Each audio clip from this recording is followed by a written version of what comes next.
Ce Barça-là ne pouvait pas rivaliser dans des gros matchs. Que ce Barça-là, c'était encore un petit.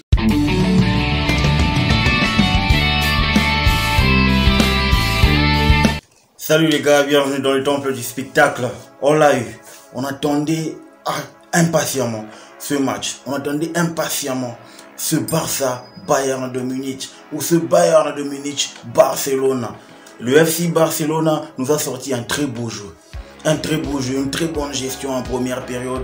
On a eu un Barça vraiment mûri, un Barça qui n'avait pas peur du tout, un Barça qui voulait titiller le Bayern. Un Barça qui voulait regarder le Bayern droit dans les yeux pour dire que c'est vrai. Il fut un temps où je ramassais le panier de raclée, des fessées, mais maintenant j'ai grandi, je prends ma vie en main, je me reprends et je te titille toi Bayern de Munich. Et ça on l'a vu, le Bayern de Munich a titubé au début de la rencontre, mais à un certain moment, le Barça a contrôlé les 25 premières minutes, tout était si bien. Quelques occasions franches de Lewandowski, de Pedri, quelques occasions franches de deux côtés. Mais le Barça a géré le match en première période. Le Barça a géré le match, surtout que le Barça profitait, n'est-ce pas, du milieu de Bayern qui était quasi inexistant parce que la paire Sabitzer et Kimmich ne répondait pas favorablement aux attentes de l'entraîneur du Bayern, Nagelsmann. À partir du moment où Busquets a commencé à relancer les balles, eh ben, le Bayern ne s'est pas retrouvé quasiment durant toute la première période. C'est là que le Barça a contrôlé le jeu en première période. C'est là que le Barça a retrouvé, n'est-ce pas, cette capacité collective à pouvoir déployer son jeu vers l'avant et contrôler le milieu du Bayern de Munich, parce qu'on ne s'entraînait pas, n'est-ce pas, à se libérer. Il faisait des efforts, parfois il couvrait même Sabitzer, quelque chose qui était vraiment épuisant pour Kimmich, chose qui était épuisant pour le milieu du Bayern, et ça laissait des errements défensifs au niveau de Upamecano, au niveau de Davis. Mais là on a senti que le Barça a mûri, c'est au niveau de la défense. C'est vrai que le Barça a composé Koundé, Araujo, ainsi que Christensen. C'est quelque chose qui n'a pas vraiment fonctionné aujourd'hui, mais il y a eu quand même des choses intéressantes. Parce que la façon dont la défense a contrôlé, a muselé les 4 du Bayern de Munich, ils se sont pas encore connus, ils sont pas encore bien huilés, ces joueurs du Barça. Ils sont pas encore bien huilés. Leur système n'est pas encore bien mis en place. Ils ne sont pas encore habitués à jouer ensemble.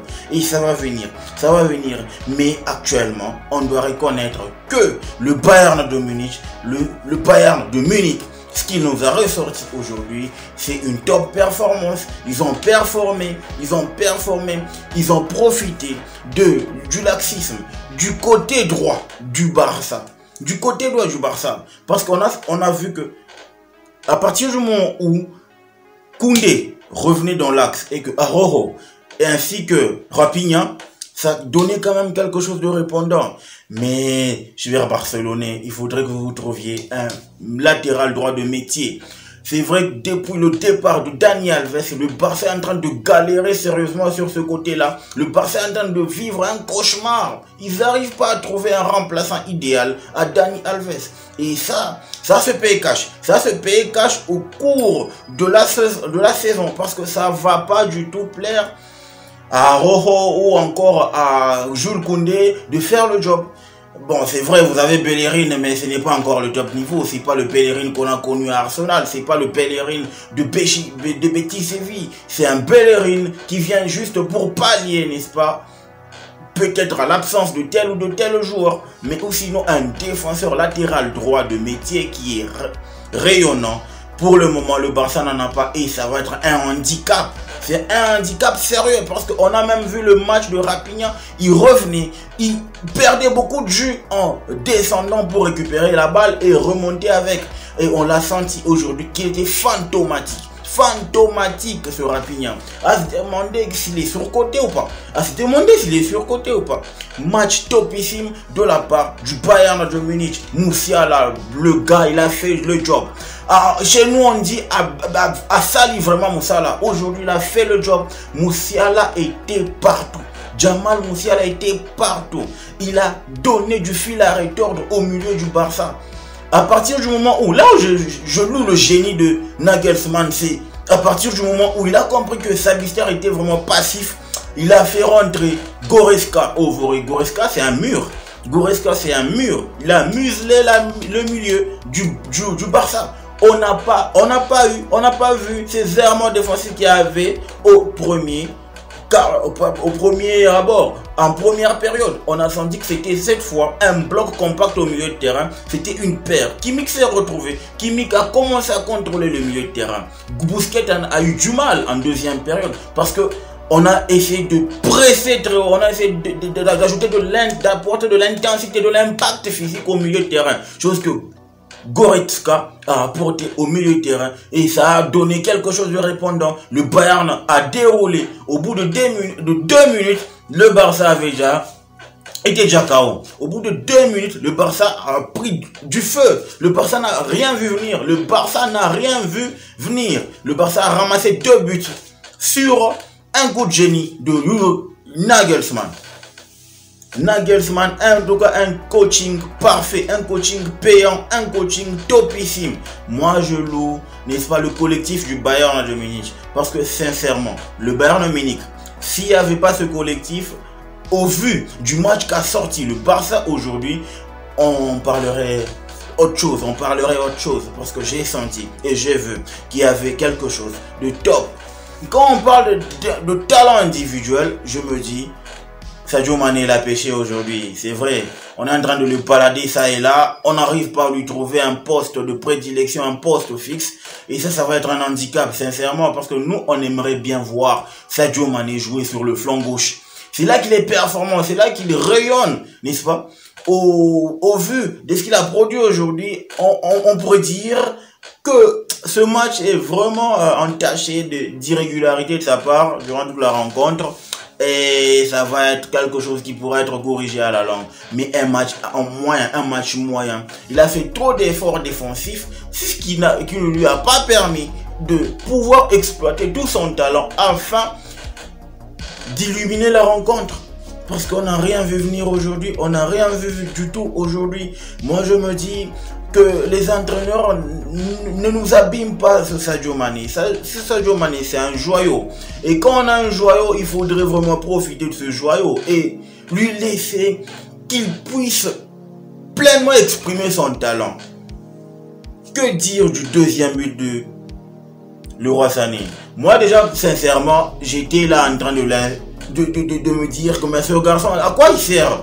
Que des mauvais choix, des performances vraiment en deçà de la moyenne et des percussions qui ne répondaient pas, des percussions, des passes, des mauvaises décisions. Moi je me suis dit, quand Guardiola lâche un joueur, forcément il voit que ce gars, il n'y a pas de qualité. Ce gars n'a pas du tout du répondant. Il ne peut pas m'apporter un plus.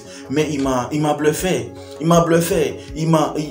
m'a contredit par rapport à mes pensées, à mes raisonnements, à ma façon de voir les choses. Il a mis un but digne d'un grand joueur. Parce que ce rush qu'il fait, ce démarquage qu'il fait pour, n'est-ce pas, mettre dans le vent toute la défense du Barça et tromper la vigilance de Ter Stegen, c'est du pur génie. C'est du talent. Je peux noter un match parfait de la part de l'équipe du Bayern de Munich.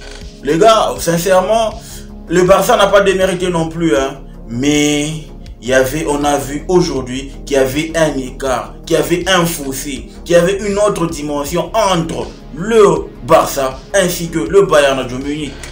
Parce que aujourd'hui, le Bayern de Munich a montré à la face du monde que Barça là ne pouvait pas rivaliser dans des gros matchs. Que ce Barça là c'était encore un petit. Que ce Barça là était en train de se rechercher. Que ce Barça là n'avait rien d'un grand club. C'est juste un groupe qui se réunit, qui n'a pas vraiment de mécanisme, n'est-ce pas, pour illuminer la rencontre.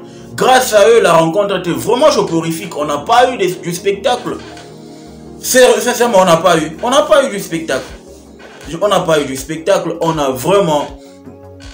On s'est ennuyé. C'est déjà de prime abord, on s'est ennuyé. Il n'y a pas eu vraiment ce qu'on a cherché. Mis à part ces 2 buts, on aurait dit autre chose. On aurait dit autre chose.